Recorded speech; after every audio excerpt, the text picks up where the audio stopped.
facet of this video.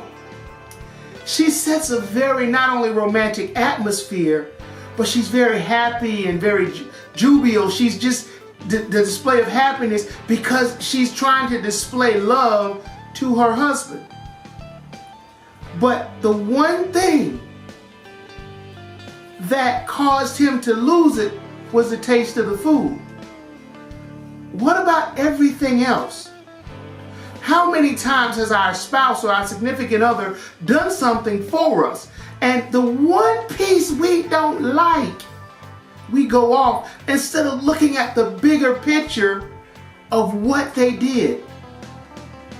You know, I've been married before, and I can tell you I've had some meals that were wonderful, just off the chain, great, and I've had some meals that I probably would not eat again.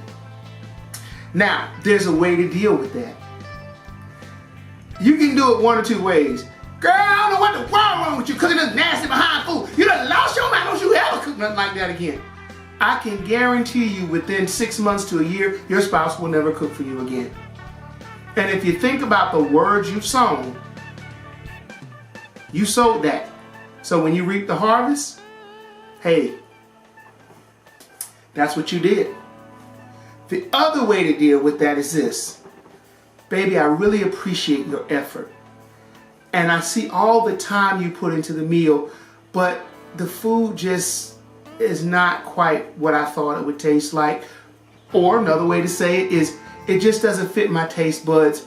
I love the spinach, but you know, the meat or the casserole just wasn't to my liking. But I really, really appreciate what you did. And begin to compliment your spouse on their strengths instead of focusing on their weaknesses. See, the thing is, we would not like it if someone only focused on our weakness. You know, she didn't see the fact that you cut the grass and you weed eated the thing. She saw the one weed you missed. The one weed you missed. And said, baby, you did a great job. You know, there's one weed. Can you get that one? Or let me get out there and help you. Maybe you didn't see it. That's a whole different response than calling you out your name and saying negative things about you for you trying to do good. Because in this video, we can plainly see the young lady was trying to do something good. She was trying to have a romantic meal with her husband to show her husband she loved him, and ultimately to tell her husband she was pregnant.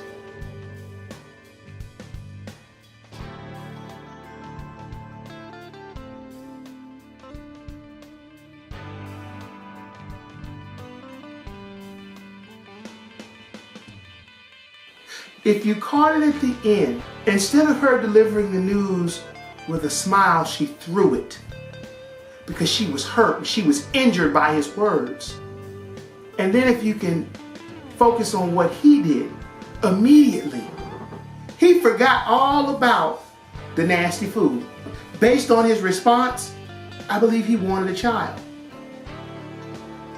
But how much damage was done before you got to the end? How much damage was done emotionally to that woman or to that man before you got to what they were trying to do for you or what they were trying to show you? You've got to begin to see the purpose and intent. Because when you look at the purpose, we can easily say she was not trying to make a nasty meal. Her purpose was to have a pleasant atmosphere in her home.